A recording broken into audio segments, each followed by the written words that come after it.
59 years old. Bear refuses to eat food. What this baby did put everyone in tears. Let us know where you're watching from. If you love my content, consider supporting it with a super thanks. Every bit of your support helps us create even more amazing stories for you. The morning mist hung low over Whispering Pines Wildlife Sanctuary as the first rays of sunlight filtered through ancient oak trees.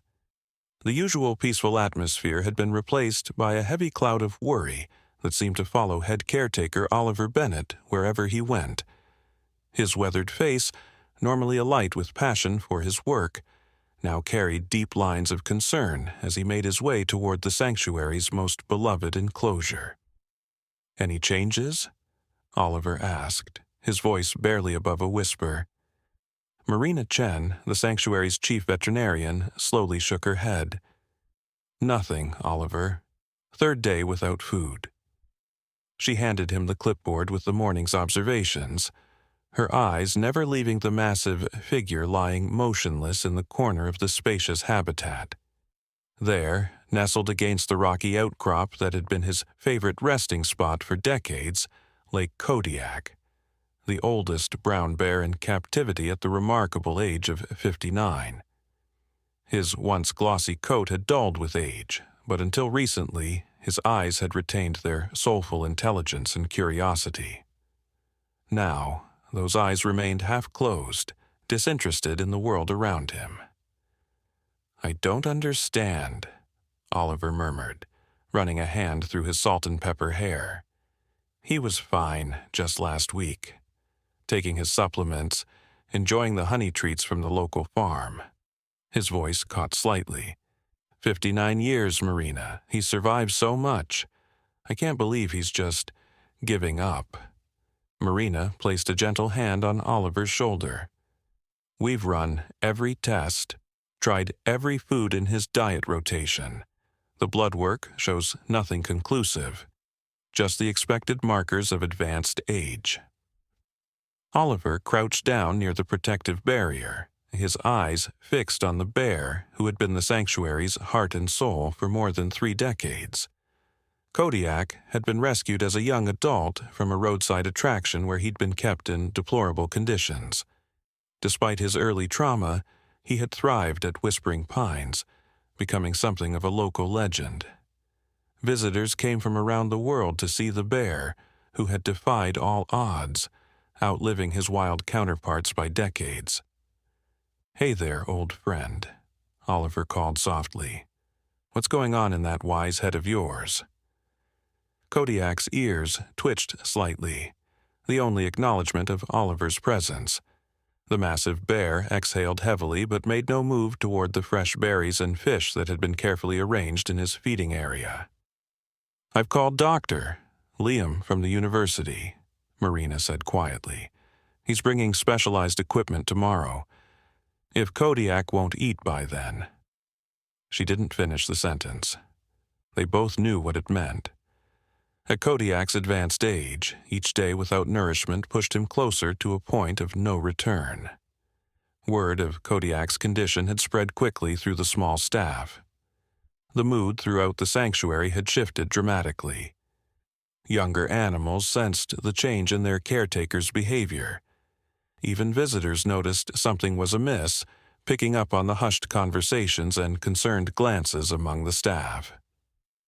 As the day wore on, Oliver barely left his post near Kodiak's enclosure. He pored over the bear's medical history, searching for any clue, any pattern that might explain the sudden refusal to eat. Nothing stood out. The afternoon sun was beginning to cast. Usually he's more active in the afternoons, but he hasn't been feeling well the past few days. The father frowned. "That's too bad. Is it serious?" Before Oliver could answer, little Sophia let out a delighted squeal.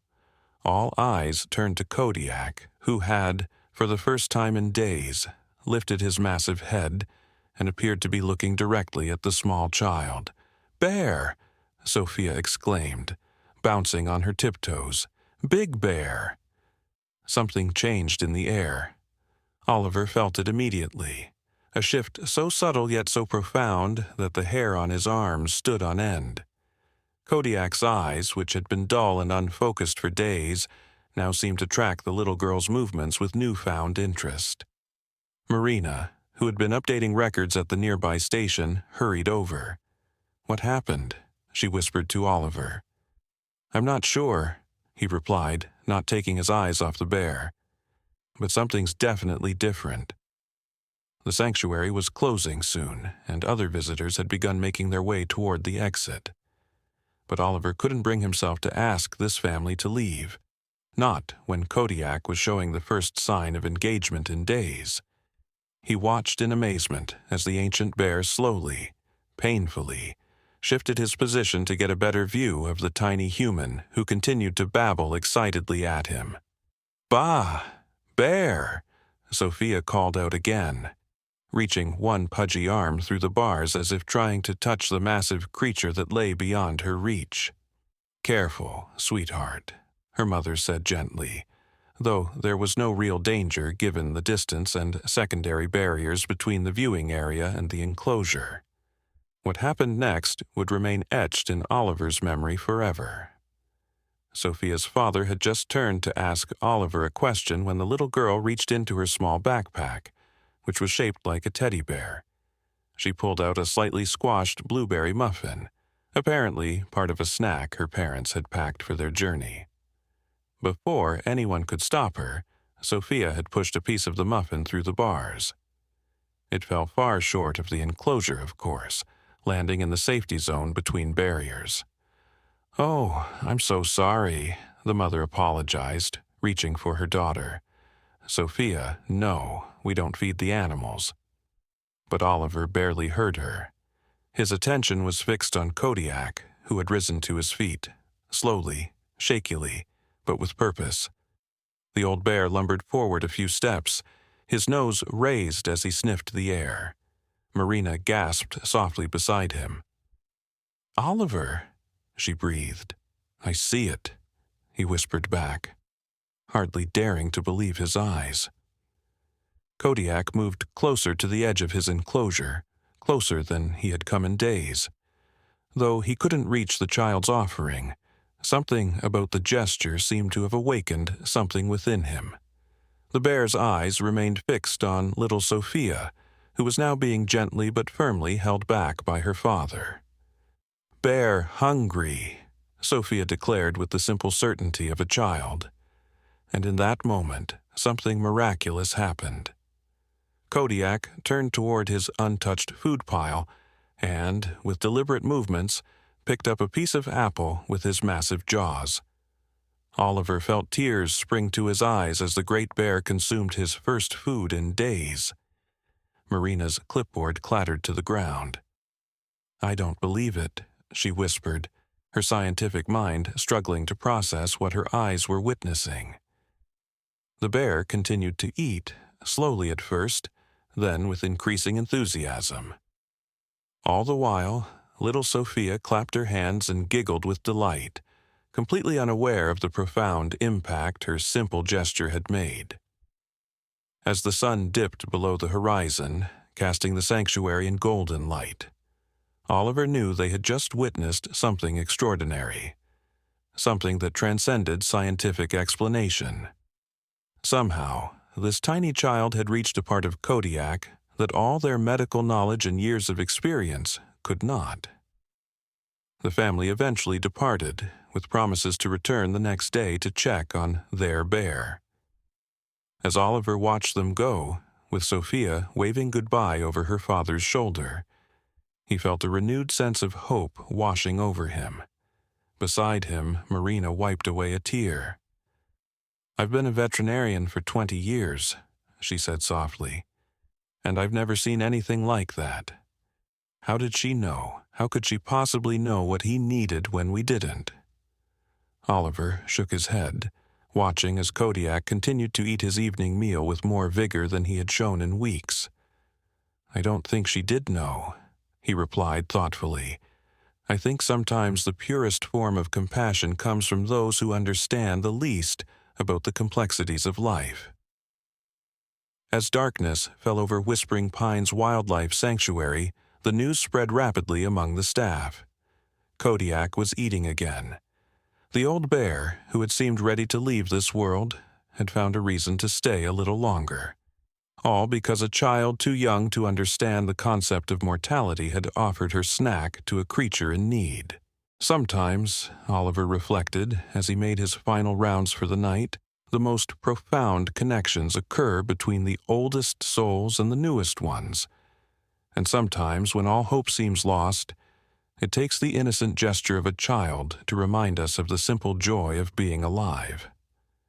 The next morning dawned crisp and clear, birdsong filling the air as the sanctuary awakened to a renewed sense of hope. Oliver arrived earlier than usual, his truck kicking up gravel as he parked hastily near the administrative building. He hadn't slept much, his mind replaying yesterday's extraordinary events while simultaneously worrying that Kodiak's improvement might have been temporary. He found Marina already at Kodiak's enclosure, her clipboard clutched to her chest as she watched the old bear with an expression of disbelief. "He ate his entire breakfast," she said without turning, sensing Oliver's approach. "Every last bite.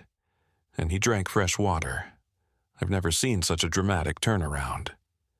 Her voice trembled slightly. "It's almost like he's a different bear." Oliver moved beside her, studying Kodiak, who was now contentedly exploring his habitat, sniffing at logs and pawing at the fresh mulch that had been spread the previous week. The ancient bear moved slowly, his arthritis evident in his careful gait, but with obvious purpose. His eyes were clear and alert, scanning his surroundings with a curiosity that had been absent for so long. "I've been thinking all night," Marina continued, finally turning to face Oliver. "I read a study once about elderly people in care homes who stopped eating, a phenomenon sometimes called giving-up-itis in medical circles. Many were revived not by medicine but by meaningful connection, a visit from a great-grandchild, a letter from an old friend." Oliver nodded thoughtfully. "You think Kodiak was lonely?" "Not exactly," Marina replied, tucking a strand of dark hair behind her ear. "More like he'd lost his purpose. When animals reach extreme old age and captivity, they sometimes seem to recognize their own mortality in ways we don't fully understand. Maybe seeing that child, that new life, sparked something primal in him, a reason to keep going." Their conversation was interrupted by the arrival of Dr. Liam Crawford, the wildlife specialist from the university who had been scheduled to assess Kodiak. The tall, lanky man looked confused as he approached, carrying a heavy case of specialized equipment. "I was expecting to find a bear at death's door," he remarked, watching Kodiak with evident surprise. "This doesn't match the description I received yesterday." Oliver quickly explained the previous day's events, watching as skepticism gave way to fascination on Dr. Crawford's face. "Remarkable," the specialist murmured, setting down his equipment. "I'd still like to examine him, of course, but this is, well, it's extraordinary." The examination confirmed what they already suspected. Kodiak was experiencing a significant improvement. His vital signs were stronger, his responses more typical of a healthy bear, albeit an elderly one. "I can't explain it medically," Dr. Crawford admitted as they wrapped up. "But I've seen enough in my career to know that sometimes the will to live can override physical limitations in remarkable ways." As the morning progressed, word of Kodiak's miraculous recovery spread throughout the sanctuary. Staff members found excuses to pass by his enclosure, each wanting to witness the transformation for themselves.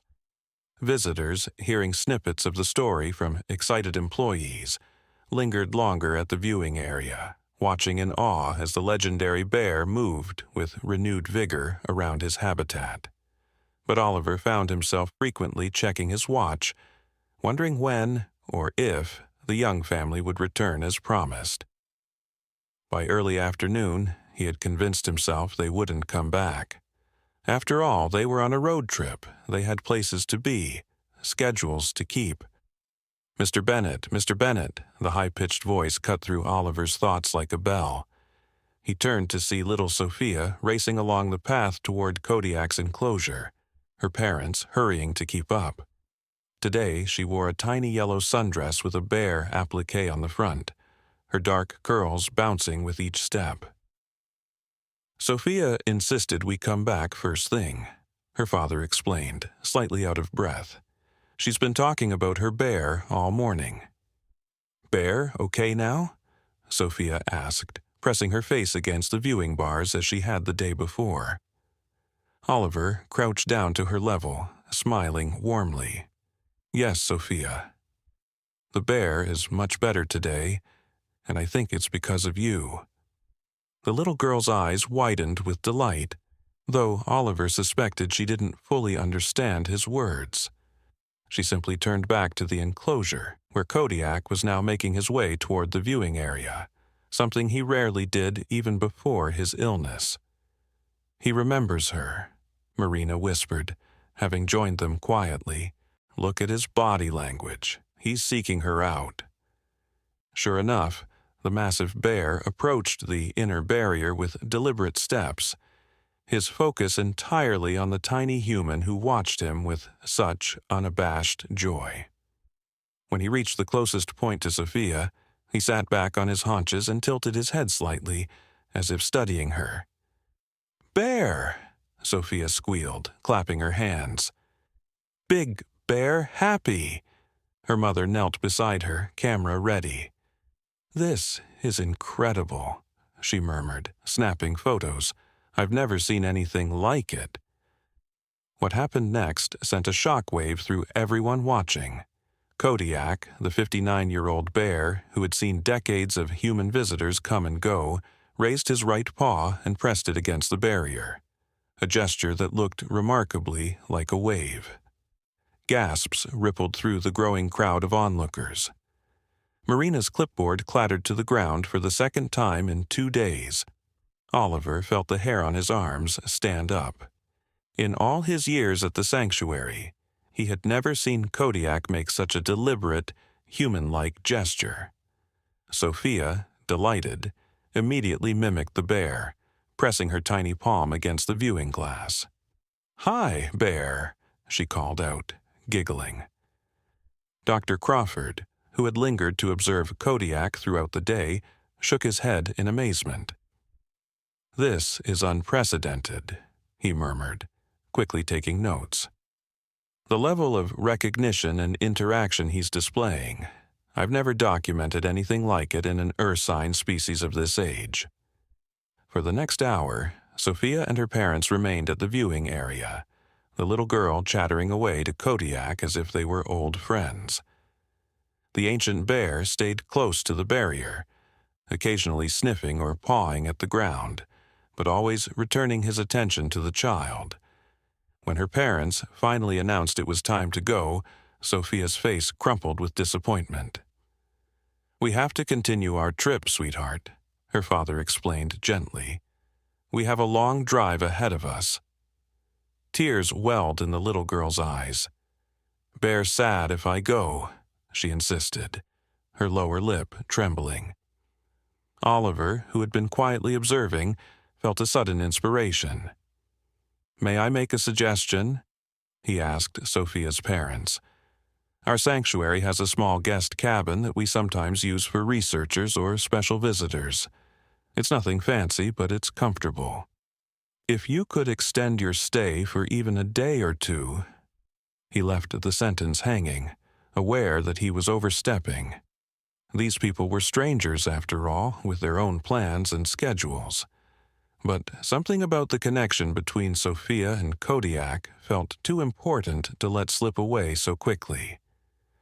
To his surprise, the parents exchanged a look that spoke volumes, the kind of wordless communication that comes from years of partnership. "We were heading to my sister's place in Colorado," Sophia's mother explained.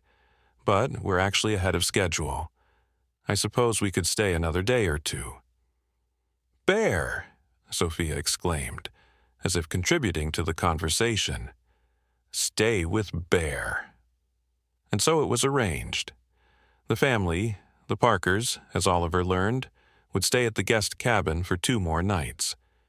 In exchange, they asked only that Sophia be allowed to visit Kodiak during regular sanctuary hours. Oliver happily agreed, already seeing the research and conservation potential in documenting this unusual relationship. That evening, after the Parkers had settled into the rustic cabin near the edge of the sanctuary grounds, Oliver sat alone in his office, composing an email to the sanctuary's board of directors. How could he possibly explain what was happening with Kodiak? How could he convey the significance of what they were witnessing without sounding like he'd lost his scientific objectivity? In the middle of his 3rd attempt at the email, his office phone rang. An unusual occurrence after hours. "Mr. Bennett, it's Lisa Parker, Sophia's mom." The woman's voice sounded strained. "I'm so sorry to bother you, but I'm not sure who else to call." Oliver sat up straight, suddenly alert.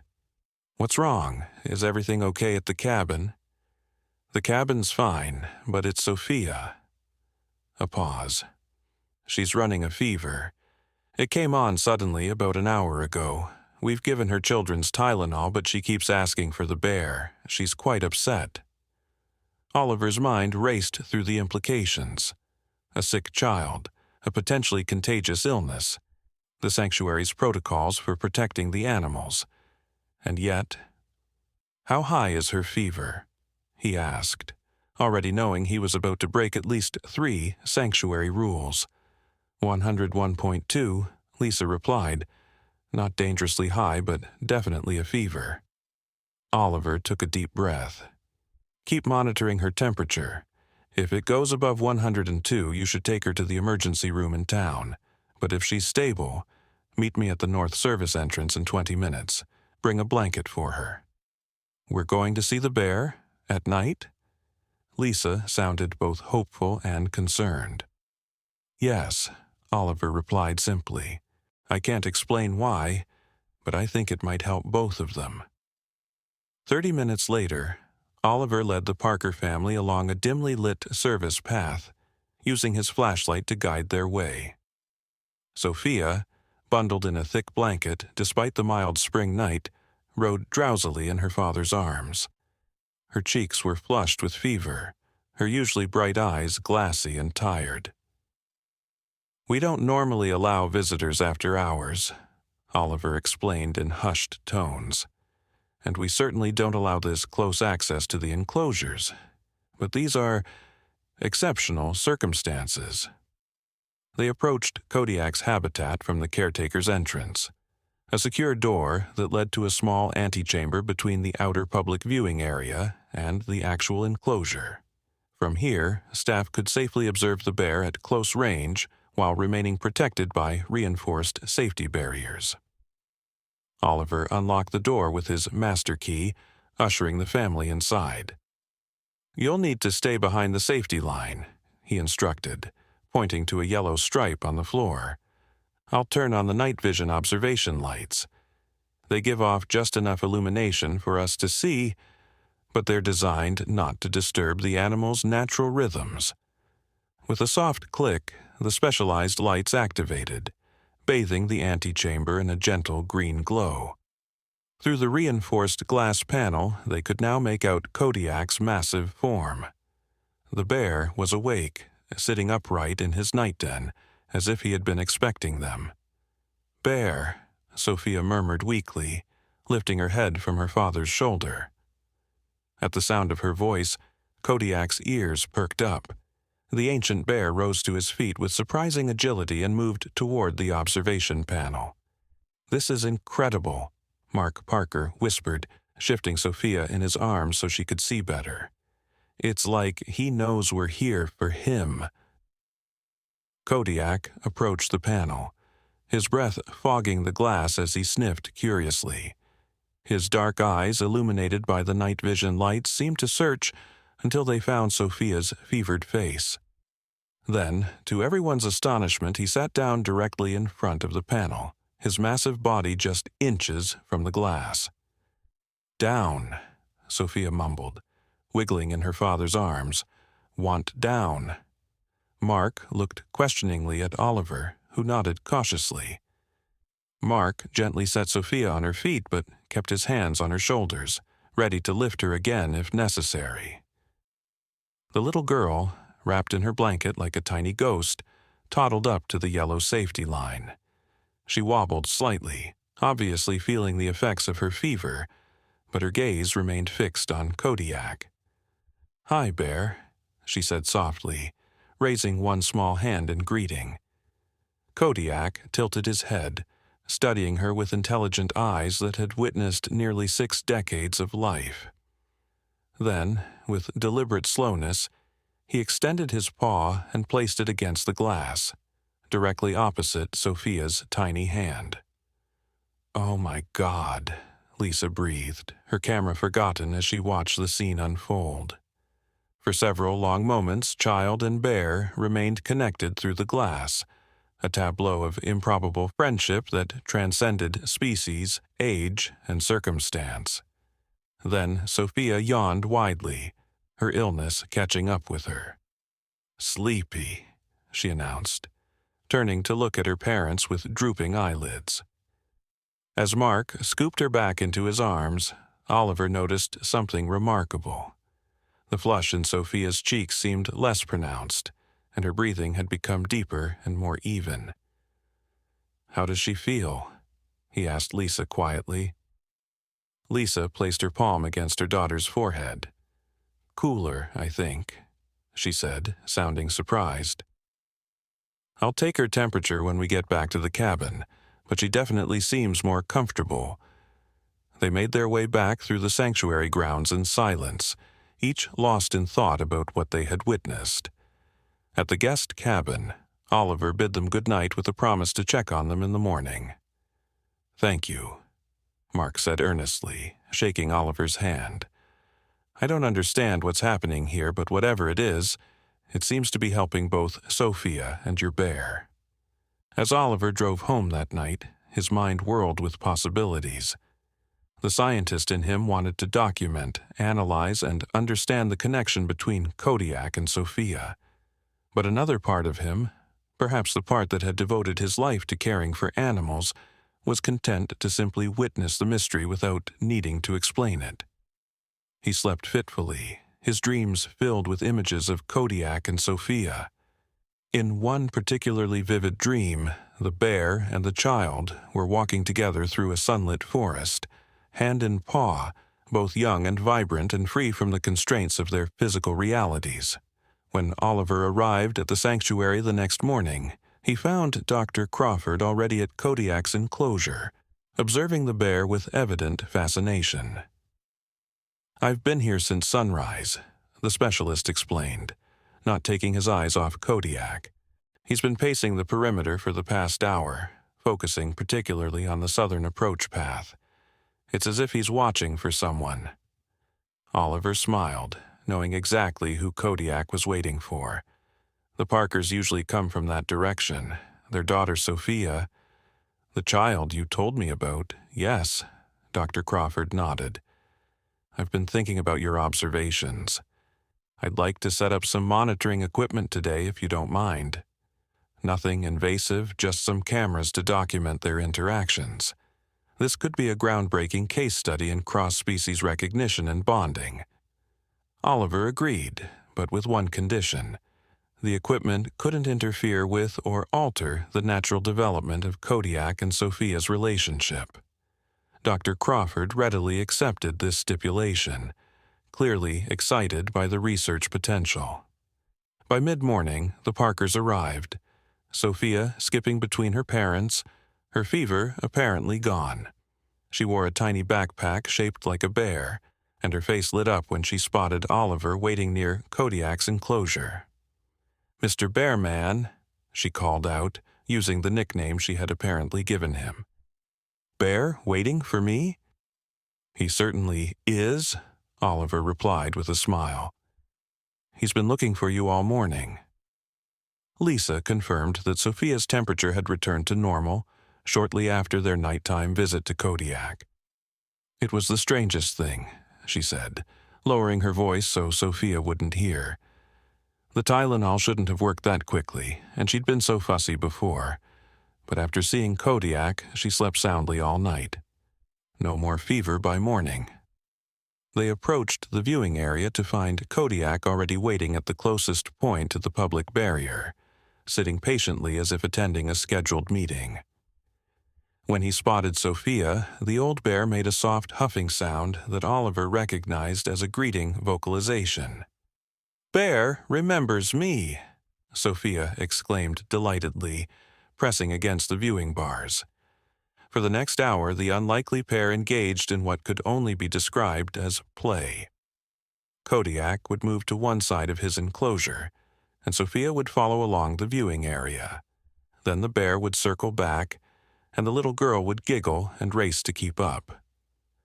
When Kodiak found a large branch and began to bat it around, Sophia mimicked his movements with a small stick she had picked up along the path. Dr. Crawford documented it all, his cameras recording every interaction while he took copious notes. "Extraordinary," he kept muttering, "simply extraordinary." Other visitors to the sanctuary began to notice the unusual scene. Soon a small crowd had gathered, watching in amazement as the ancient bear, who normally spent his days napping or slowly exploring his territory, engaged in active play with a tiny human child. By lunchtime, Sophia was tired but happy. As her parents led her away for a picnic near the sanctuary's duck pond, Oliver overheard her telling them with absolute conviction, "Bear was sad. Bear not sad now. Bear my friend." That afternoon, while the Parkers were resting at the cabin, Oliver received an unexpected call from the sanctuary's main entrance. "There's a gentleman here," the receptionist explained, "who says he's a documentary filmmaker. He heard about Kodiak and the little girl from one of our visitors who posted a video online. He's asking permission to film their interaction." Oliver's first instinct was to refuse. The last thing he wanted was to turn Kodiak and Sophia's special bond into a media circus. But as he considered it further, he realized the potential benefits. A well-made documentary could raise awareness about elderly animals in captivity, potentially increasing donations to support their specialized care. It could also document this remarkable relationship for scientific study. After consulting with Marina and Dr. Crawford, and with the Parkers' tentative approval, pending review of the filmmaker's credentials, Oliver agreed to meet with him. James Wilson turned out to be a respected wildlife documentarian whose work had appeared on major nature channels. His gentle demeanor and genuine interest in Kodiak's story convinced Oliver to grant him limited filming access. "I want to capture the essence of this connection," Wilson explained, "not sensationalize it. The bond between this bear and child speaks to something fundamental about the natural world and our place in it." When the Parkers returned late that afternoon, Oliver explained the situation. To his relief, they were open to the idea, seeing the value in documenting Sophia's unusual friendship.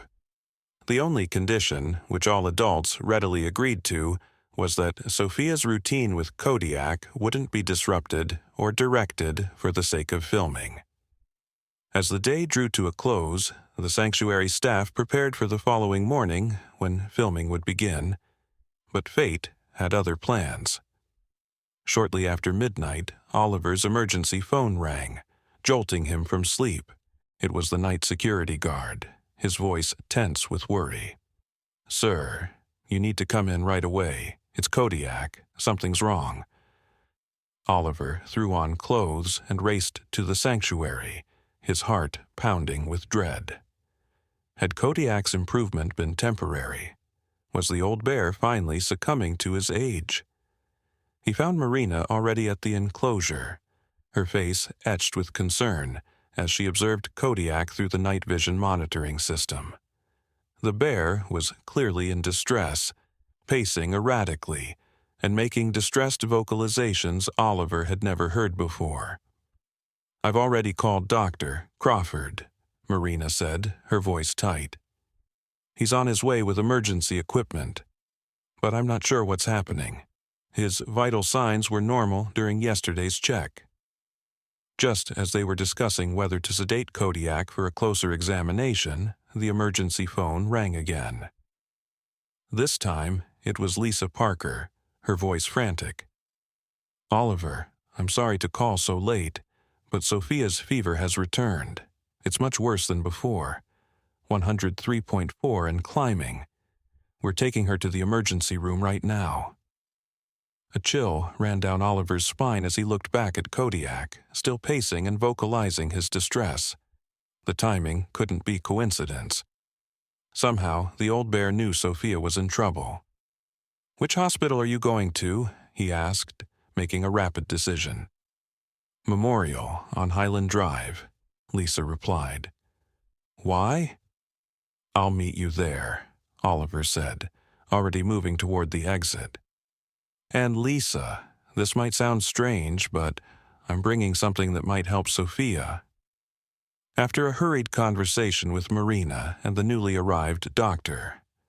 Crawford, Oliver found himself doing something he never imagined, carefully collecting items from Kodiak's enclosure.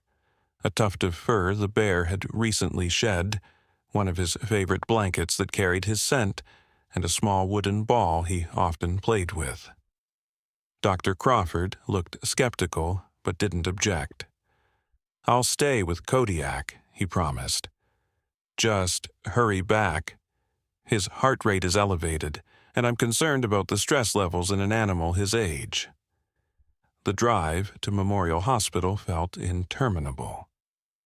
Oliver parked haphazardly in the emergency lot and rushed inside, clutching a small bag containing the items from Kodiak's enclosure. He found the Parkers in a curtained-off section of the pediatric emergency department, Mark pacing anxiously while Lisa sat beside a hospital bed where Sophia lay, looking tiny and vulnerable under bright fluorescent lights. "How is she?" Oliver asked quietly, nodding to the attending nurse who gave him a curious look. "Her fever's still rising," Lisa whispered, stroking Sophia's damp curls. "They're running tests, but they don't know what's causing it. They're talking about admitting her." Sophia's eyes fluttered open at the sound of voices. "Bear?" she murmured weakly, looking around in confusion. "The bear sent you something," Oliver said gently, approaching the bed. Carefully, he withdrew the wooden ball from his bag and placed it in Sophia's small hand. "He wanted you to have this until you can visit him again." The little girl's fingers closed around the ball, and a faint smile touched her feverish face. "Bear ball," she whispered, bringing it close to her cheek. Oliver then took the small blanket that carried Kodiak's distinctive scent and, with Lisa's permission, laid it across Sophia's legs. "This is one of his favorite blankets," he explained. "He sleeps with it every night." The medical staff exchanged bewildered glances but didn't interfere. Sophia's vital signs monitor showed her heart rate, which had been elevated, beginning to slow to a more normal rhythm. Her breathing, which had been rapid and shallow, gradually deepened and steadied. The attending physician, Dr. Elena Morales, approached with a puzzled expression. "Her temperature is starting to come down," she observed, checking the monitor. "That's faster than I would expect from the medication we administered." She glanced at the wooden ball clutched in Sophia's hand and the blanket covering her legs. "Mind telling me what's going on here?" Oliver provided a condensed version of the extraordinary bond between Sophia and Kodiak. To his relief, Doctor, Morales listened without immediate dismissal.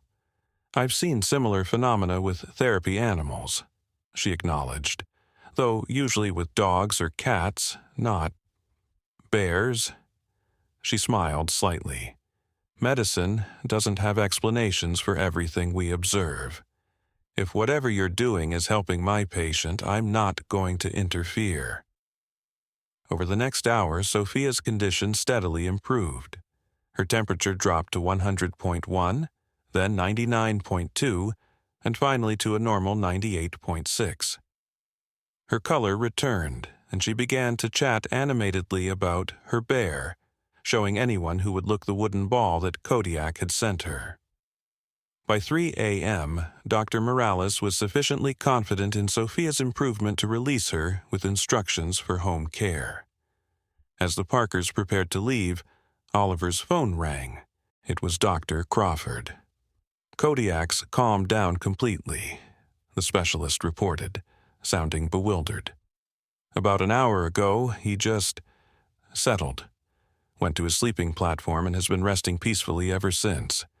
His vital signs have returned to normal." The timing matched exactly with Sophia's improvement. Oliver shared this information with the Parkers as they walked to the parking lot. "I can't explain it," he admitted, "but the connection between them is real. When Sophia got worse, Kodiak knew it somehow. And when she started to improve, so did he," Mark finished, shaking his head in wonder. "It's like they're linked." In the back seat of her parents' car, Sophia had already fallen asleep, Kodiak's wooden ball still clutched in her tiny hand. The bear's blanket was wrapped around her shoulders, its distinctive scent apparently comforting to the child. "What happens when we leave?" Lisa asked softly. "We're supposed to continue our trip tomorrow. Will he be okay?" It was the question Oliver had been avoiding. The Parkers couldn't stay indefinitely, and what would happen to the elderly bear when his tiny friend departed? "I don't know," he answered honestly, "but I think we need to prepare for the possibility that their separation might be difficult for both of them." As they parted ways in the hospital parking lot, Oliver promised to meet them at the sanctuary later that morning to discuss how best to handle the inevitable goodbye. Driving back through the dark, pre-dawn streets, he found himself contemplating the mysterious bond that had formed between a creature at the end of an extraordinarily long life and one just beginning hers. What did it mean? What could science learn from it? And most importantly, how could they ensure that both Kodiak and Sophia emerged from this unexpected relationship with their spirits intact? The question swirled in Oliver's mind as the first hints of sunrise painted the eastern sky. Whatever answers awaited, he knew with certainty that he was witnessing something both rare and precious, a connection that transcended the boundaries humans so often placed between themselves and the natural world. And perhaps, he reflected as the sanctuary's gates came into view, that was the greatest gift of all, a reminder that in the simplest gestures of compassion, we often find the most profound expressions of our shared existence on this planet. Back at the sanctuary, Kodiak slept peacefully for the first time in days, his massive form rising and falling with each deep breath. And miles away, in a guest cabin on the sanctuary grounds, little Sophia dreamed of her friend the bear. Her fever gone, her tiny hand still wrapped around the wooden ball that connected her to a creature, 57 years her senior, but kindred in ways that defied explanation. In the quiet hours before dawn, as stars faded and birds began their morning songs, a bond forged between innocence and wisdom continued to work its quiet magic on two souls who had found in each other something essential, something that neither medicine nor science could fully explain, but that the heart understood without question. Morning arrived with golden sunlight streaming through the sanctuary trees, casting dappled shadows across the paths. Oliver had managed a few hours of restless sleep in his office before being awakened by the arrival of Dr. Crawford, who came bearing a stack of printouts and an expression of scientific excitement that seemed at odds with the night's dramatic events. "I've been analyzing the biosensor data from Kodiak," the specialist announced without preamble, spreading papers across Oliver's desk. Look at these readings from last night. See this spike in heart rate and cortisol levels? It corresponds exactly, and I mean to the minute, with the time the Parker child's fever spiked according to the hospital records. Oliver rubbed his eyes, trying to focus on the graphs and charts before him. So, you're saying there's measurable evidence of their connection? I'm saying there's something happening here that defies conventional scientific explanation, Dr. Crawford replied, his voice dropping to a near whisper. I've spent my career studying animal cognition and behavior, and I've never documented anything like this. It's as if they're physiologically synchronized somehow. Before Oliver could respond, Marina appeared in the doorway, her usual composed demeanor replaced by barely contained excitement. The Parkers are here, she announced. Sophia's asking for Kodiak, and something else is happening. You need to see this. They hurried to Kodiak's enclosure, where a small crowd had already gathered. The massive bear was fully awake and engaged in what appeared to be methodical activity, something Oliver had never witnessed in all his years of caring for the elderly animal. Kodiak was gathering objects from around his habitat, a large pine cone, a smooth river stone he often played with, a colorful rubber ball provided as enrichment, and several branches of varying sizes. The bear was carefully arranging these items in a deliberate pattern near the viewing area, occasionally pausing to assess his work before adjusting the placement. Is he making something? Dr. Crawford murmured, immediately activating his recording equipment. Oliver spotted the Parkers approaching along the main path, Sophia skipping between her parents, seemingly fully recovered from her night's ordeal. She still clutched Kodiak's wooden ball in one hand. "Bear, bear!" she called out as soon as she saw the enclosure. "I coming." At the sound of her voice, Kodiak's head snapped up. The bear abandoned his mysterious arrangement and lumbered quickly to the viewing area, arriving just as Sophia reached the barrier. "Good morning, bear," the little girl chirped, pressing her face against the bars. "I feeling better now." Kodiak made a soft huffing sound that Oliver had come to recognize as the bear's unique greeting for Sophia. Then, to everyone's surprise, the ancient animal turned and ambled back to his collection of objects. With deliberate movements, he selected the colorful rubber ball and returned to the viewing area. "He's showing her his toy," Marina whispered, her scientific objectivity momentarily forgotten in the wonder of the moment. But Kodiak wasn't simply showing the ball. With precise movements that belied his age and size, the bear placed the ball on a flat rock near the inner barrier, then used his paw to push it forward. The ball rolled to the edge of his enclosure, stopping at the secondary barrier that separated him from the viewing area. Sophia clapped with delight. "Ball, like my ball." She held up the wooden ball Oliver had given her at the hospital. For the next hour, sanctuary staff and visitors alike watched in amazement as Kodiak and Sophia engaged in what could only be described as intentional play. The bear would push objects toward the barrier, and Sophia would respond with excitement, sometimes mimicking his movements with her own ball. "He's initiating communication through objects," Dr. Crawford murmured, filming continuously. "This goes beyond simple recognition or bonding. He's deliberately using tools to interact with her." James Wilson, the documentary filmmaker who had arrived early that morning, captured it all, his camera moving smoothly between Kodiak's focused expressions and Sophia's joyful responses. "This is extraordinary footage," he remarked quietly to Oliver. "The way they're communicating. It's like they've developed their own language." As the morning progressed, the crowd around Kodiak's enclosure grew.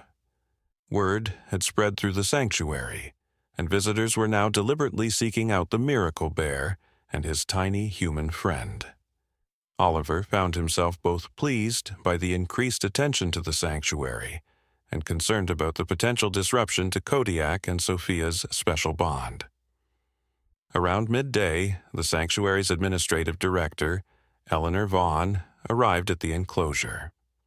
A tall, imposing woman with steel-gray hair and a reputation for prioritizing the sanctuary's financial health above all else, Eleanor observed the scene with calculating eyes.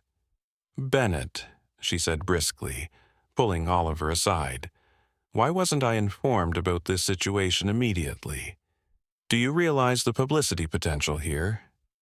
Oliver bristled slightly. "We've been focused on Kodiak's well-being, Eleanor. This isn't a publicity stunt. It's a genuine emotional connection between a child and an elderly bear that we don't fully understand yet." Eleanor waved away his concerns. Of course. The animal's welfare is paramount, but surely you can see the opportunity here. The oldest bear in captivity, previously giving up on life, revived by the pure compassion of a child. She gestured expansively. It's a story that could generate enormous support for our conservation programs. Before Oliver could respond, Eleanor had spotted James Wilson and his camera equipment. "Is that James Wilson, the National Geographic filmmaker?" Without waiting for confirmation, she strode toward him, hand extended. "Mr. Wilson, what a pleasure to have you at Whispering Pines. I'm Eleanor Vaughn, Administrative Director. I'd love to discuss how we might expand the scope of your project." Oliver exchanged a concerned glance with Marina. "This is getting complicated," he murmured. "Very," she agreed. "And there's something else we need to discuss. The Parkers are leaving tomorrow. They've already extended their trip by 2 days, but Mark has work commitments he can't postpone any longer." The realization hit Oliver like a physical blow. Despite knowing that Sophia's visit was temporary, he had somehow avoided thinking about the inevitable separation. What would happen to Kodiak when his tiny friend disappeared from his life? Would the elderly bear sink back into his previous state of lethargy and refusal to eat? And what about Sophia? The little girl had formed an attachment to Kodiak that went beyond a child's typical fascination with animals. How would she handle being separated from her bear friend? As if sensing his thoughts, Marina added softly, "I've been thinking about this all morning. The connection between them is unlike anything I've ever seen. Separating them might be traumatic for both." Oliver nodded grimly. "We need to figure out a transition plan, something that will help Kodiak understand Sophia isn't abandoning him." They spent the afternoon conferring with Dr. Crawford, who suggested creating a video of Sophia that could be played on a screen near Kodiak's enclosure after she left. Visual and auditory stimulation that reminds him of her might ease the transition, he explained. James Wilson offered to help, suggesting they record special messages from Sophia to Kodiak. "I can edit them into short clips that you can play for him at regular intervals," the filmmaker proposed. "It might help maintain the connection even at a distance." But when Oliver approached the Parkers with these ideas, he encountered an unexpected complication.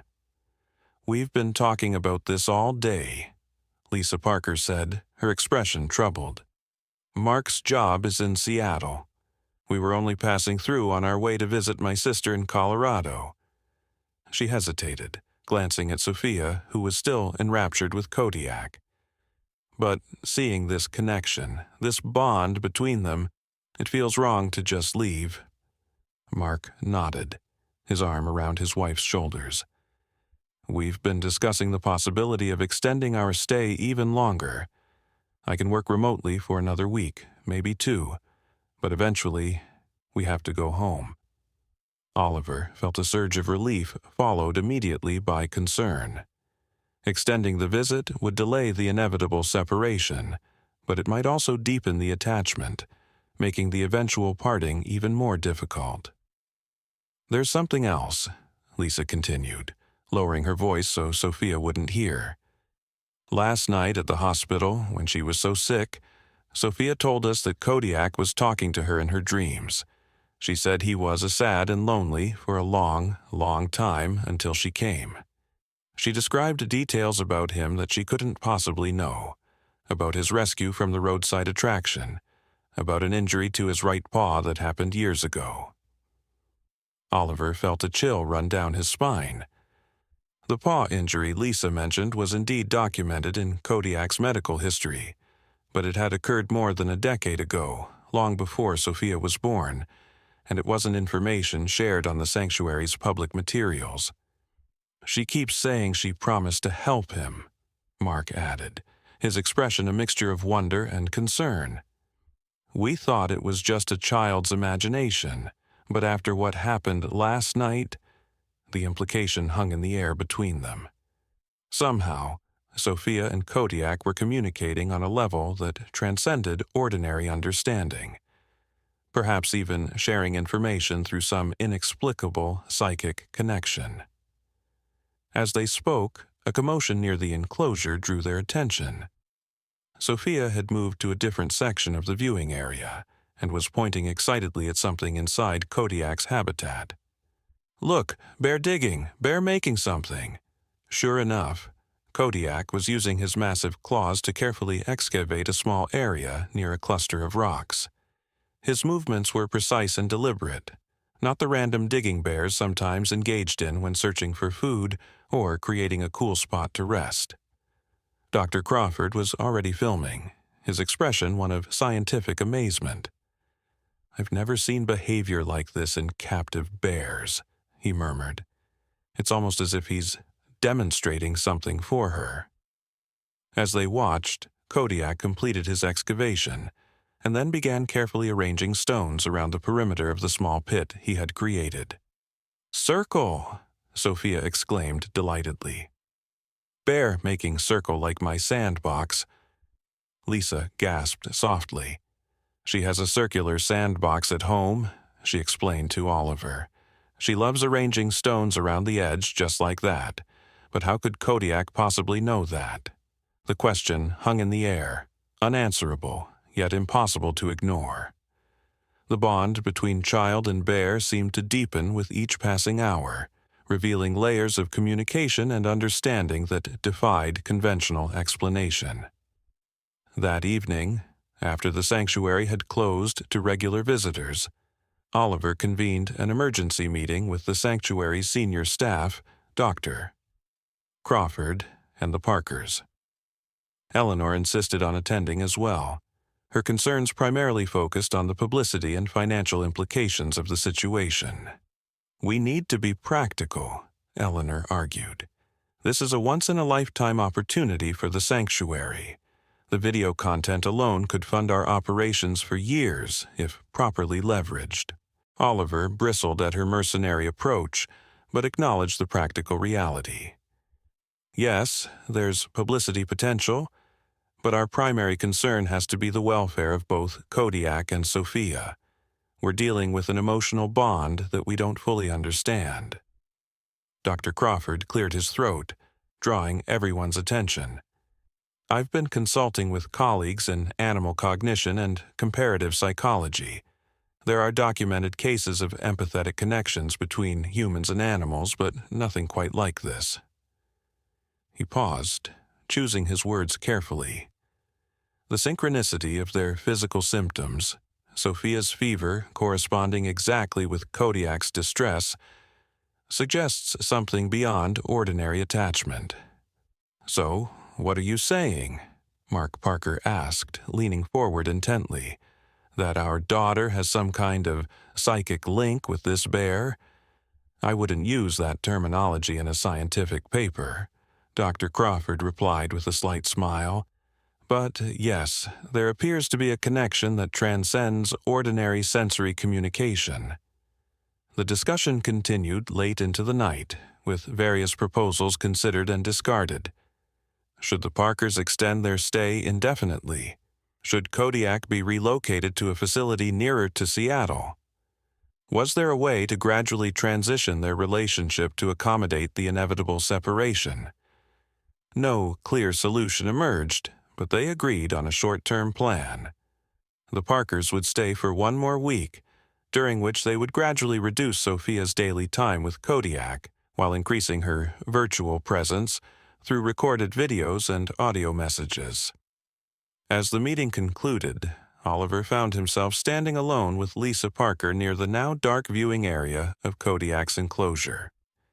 The massive bear was visible in the moonlight, sleeping peacefully near the barrier closest to the guest cabin where Sophia slept. "What do you think is really happening here?" Lisa asked softly, her eyes fixed on the sleeping bear.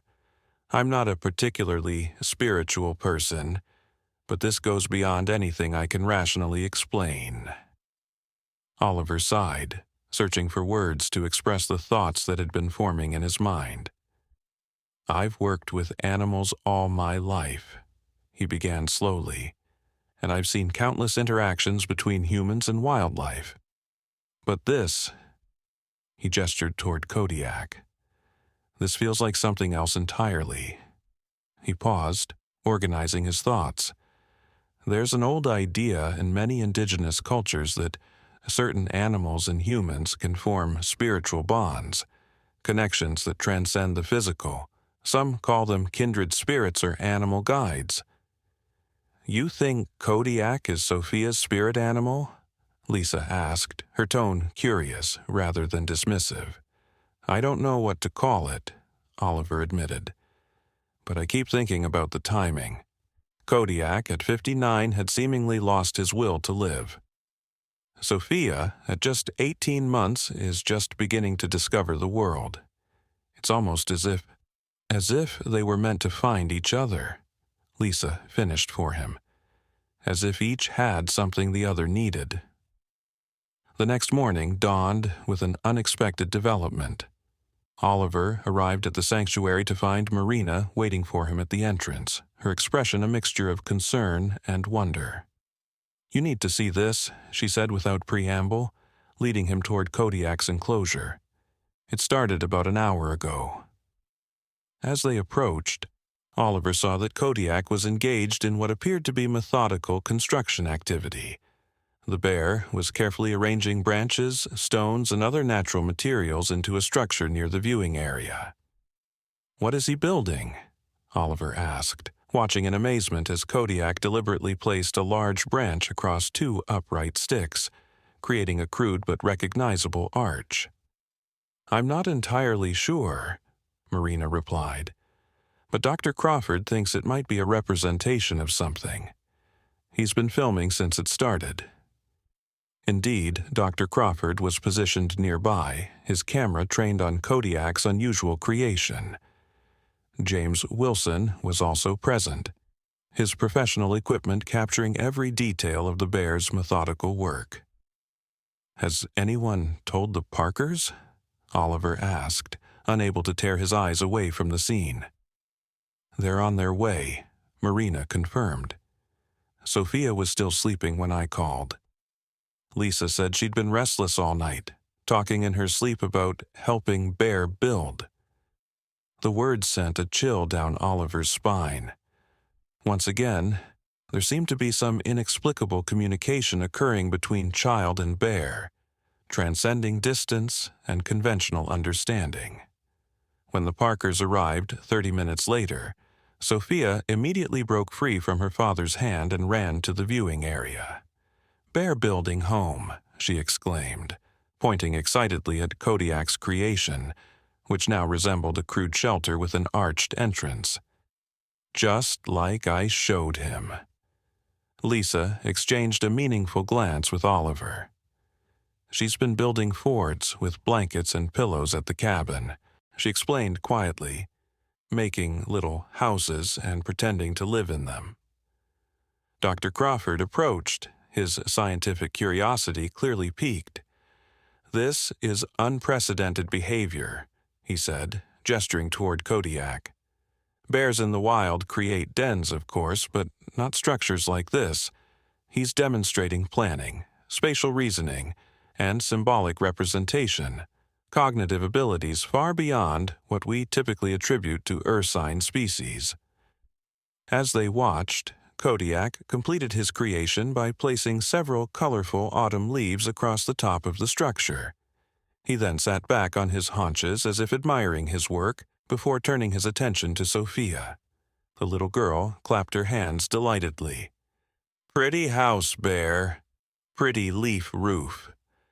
For the next hour, they witnessed an extraordinary interaction as Sophia directed changes to the house, and Kodiak, with surprising dexterity for such a massive animal, adjusted his creation according to her suggestions. It was as if they were engaged in a collaborative building project, communicating through a language only they understood.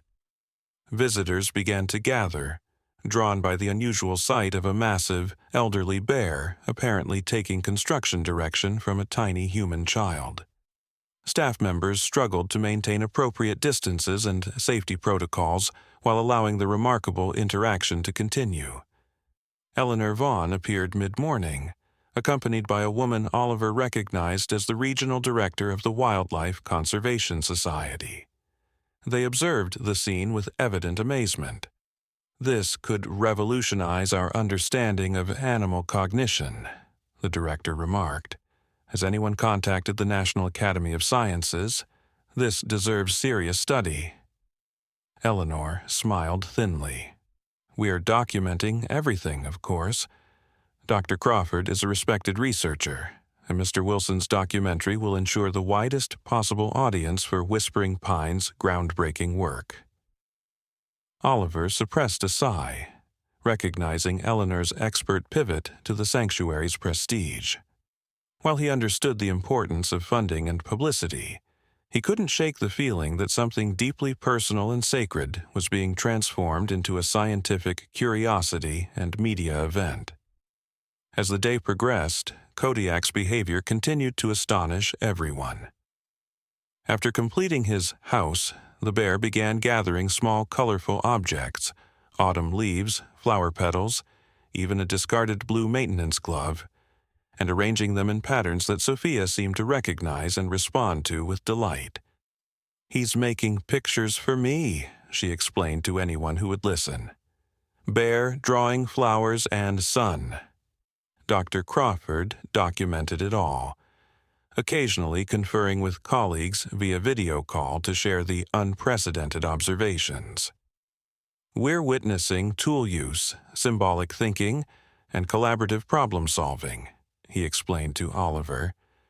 "These are cognitive abilities typically associated with primates, dolphins, and some birds, not bears."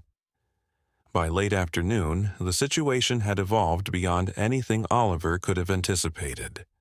News vans had begun arriving at the sanctuary entrance, reporters drawn by viral videos of Kodiak and Sophia that visitors had posted online. Eleanor was in her element, organizing impromptu press briefings while carefully controlling access to the actual enclosure. Amidst the growing circus-like atmosphere, Oliver found himself increasingly concerned about both Kodiak and Sophia. The elderly bear, while remarkably engaged, was showing signs of fatigue after his day of intense activity. And Sophia, despite her enthusiasm, was becoming overwhelmed by the crowds and attention. "I think we need to give them both a break," he suggested to the Parkers. "Maybe take Sophia back to the cabin for some quiet time? We can arrange a special evening visit after the sanctuary closes to the public." Lisa nodded gratefully. "That's probably a good idea. She didn't sleep well last night in all this excitement." As they prepared to leave, Sophia approached the barrier one last time. "Bye-bye, Bear," she called out. "I come back later. You rest now." To everyone's amazement, Kodiak responded by deliberately lying down near the barrier, resting his massive head on his paws, as if acknowledging her instruction. The bear's eyes remained fixed on Sophia until she disappeared from view, led away by her parents through the growing crowd of onlookers. The rest of the afternoon passed in a blur of media inquiries, impromptu scientific discussions, and administrative challenges as the sanctuary struggled to maintain normal operations amidst extraordinary circumstances. Oliver found himself torn between professional obligations and a deep concern for the well-being of both Kodiak and Sophia. By early evening, when the sanctuary had finally closed to the public, Oliver was mentally and physically exhausted. He made his way to the guest cabin to check on the Parkers, hoping to arrange the promised private evening visit with Kodiak. He found Mark seated alone on the cabin's small porch, his expression troubled. "Everything okay?" Oliver asked, suddenly concerned. Mark sighed heavily. "Sophia's been different since we got back from seeing Kodiak. Quiet, withdrawn. Lisa thought she was just tired, but—" He hesitated. "She's been drawing the same picture over and over." He handed Oliver a sheet of paper covered with a child's crayon scribbles. Oliver studied the drawing with increasing unease. Despite the crude execution, the image was clearly recognizable. A large brown shape, presumably Kodiak, lying inside what appeared to be a fenced area, with a small human figure standing outside. Between them was a thick black line that Sophia had drawn over repeatedly, emphasizing the barrier with unusual force for such a young child. "She keeps saying Bear sad about fence, and Bear wants to be free," Mark explained quietly. "It's starting to worry us. Is she picking up on something about Kodiak's condition that we adults are missing?" Oliver felt a knot form in his stomach. The question touched on ethical issues that wildlife sanctuaries constantly navigated: the tension between conservation, animal welfare, and the inherent limitations of captivity, even in the most humane facilities. Kodiak was rescued from a terrible situation, he explained carefully. He wouldn't survive in the wild. He never developed the necessary skills, and at his age, he trailed off, aware that these nuanced realities were beyond a toddler's understanding. Mark nodded. "I know. And we've tried explaining that the sanctuary is Kodiak's home, that he's safe and cared for here. But Sophia insists Bear wants to walk in forest, and Bear remembers mountains." Again, Oliver felt that chill of the inexplicable. Kodiak had indeed been captured as a young bear in a mountain range hundreds of miles from the sanctuary. Details that weren't part of his public story, and that Sophia couldn't possibly know. "Where is she now?" Oliver asked, unable to shake his growing sense of unease. "Inside with Lisa. She finally fell asleep about 20 minutes ago. We thought it best to let her rest." Before Oliver could respond, his walkie-talkie crackled to life. "Oliver, come in. This is Marina." Her voice was tense, urgent. "We have a situation at Kodiak's enclosure. You need to get here now." Heart pounding, Oliver raced back through the sanctuary grounds, Mark close behind him after quickly explaining to Lisa where they were going. As they approached Kodiak's habitat, Oliver could see a cluster of staff members and security personnel gathered near the caretaker's entrance. "What's happening?" he demanded, slightly out of breath from the run. Marina turned to him, her face pale in the gathering dusk. "It's Kodiak. He's trying to escape." Oliver pushed through to the viewing area and froze at the sight before him. The massive bear was methodically testing different sections of his enclosure, pushing against the barriers with his enormous strength, probing for weaknesses in a way he had never done in all his years at the sanctuary. "This began about 30 minutes ago," Dr. Crawford explained, still filming despite the concerning development. He suddenly became agitated, pacing the perimeter before beginning these escape attempts. 30 minutes ago. The timing corresponded exactly with when Sophia had fallen asleep at the cabin. "Has he ever done anything like this before?" Mark asked, watching with evident concern as Kodiak reared up on his hind legs to press against an upper section of the barrier. "Never," Oliver replied grimly.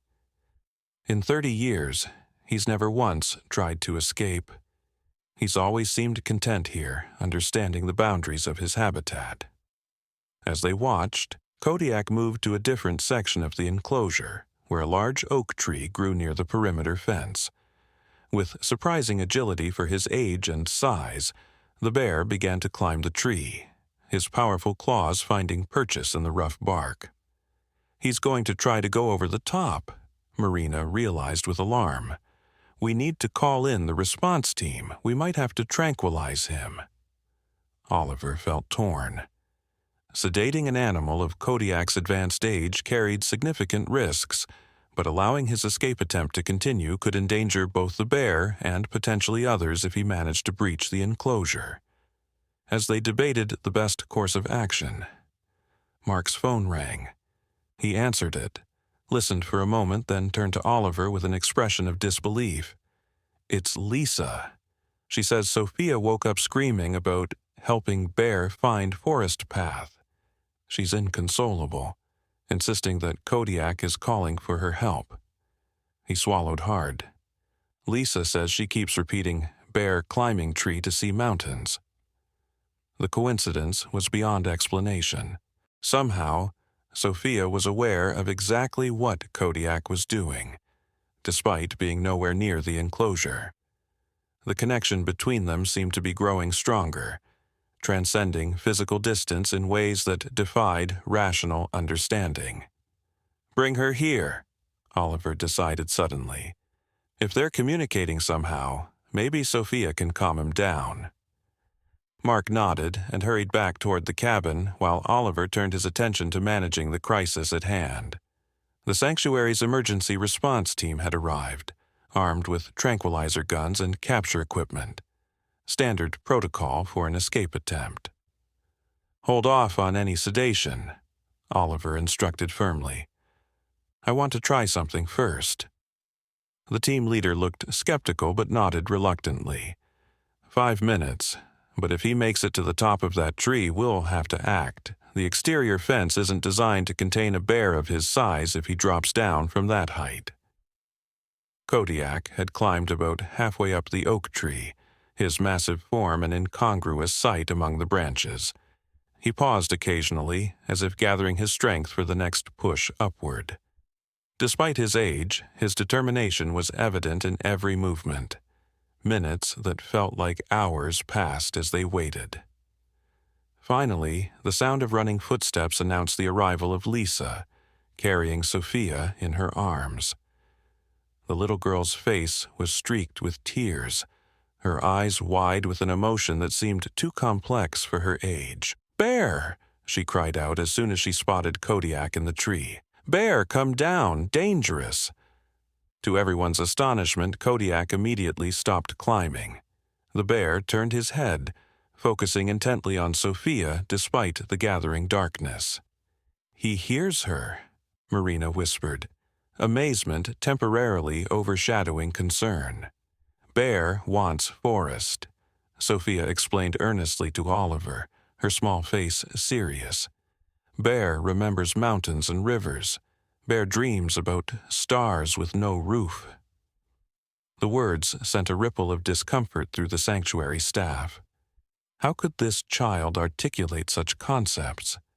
How could she know about Kodiak's origins in the wild mountains, captured so long ago?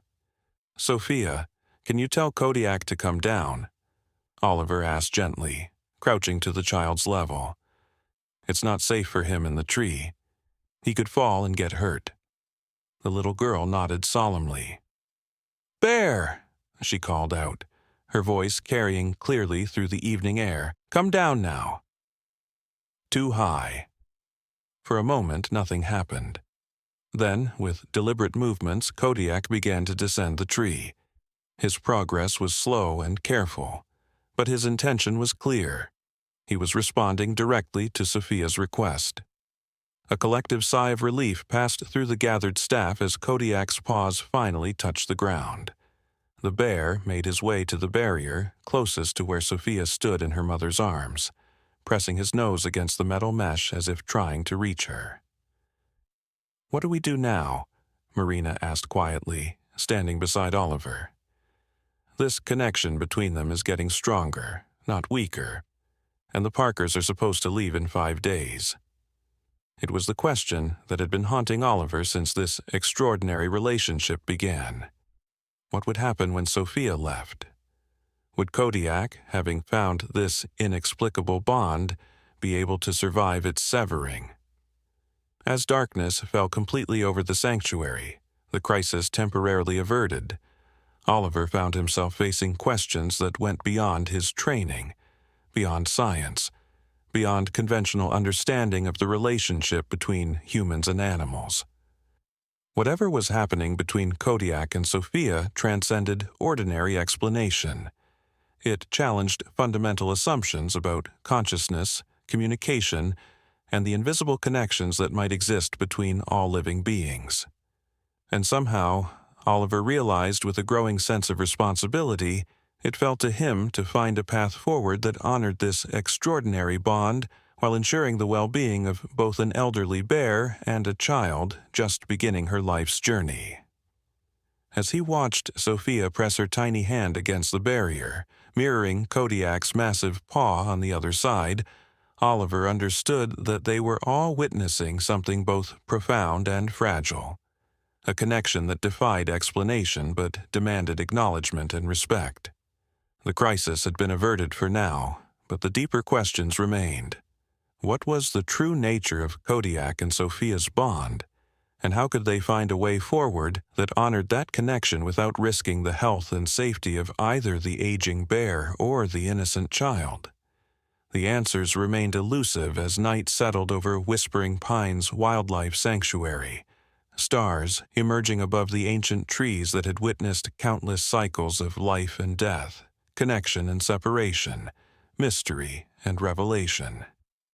In the quiet darkness, a bear and a child remained connected by something intangible, yet undeniably real, a bond that transcended the barriers between their worlds and challenged all who witnessed.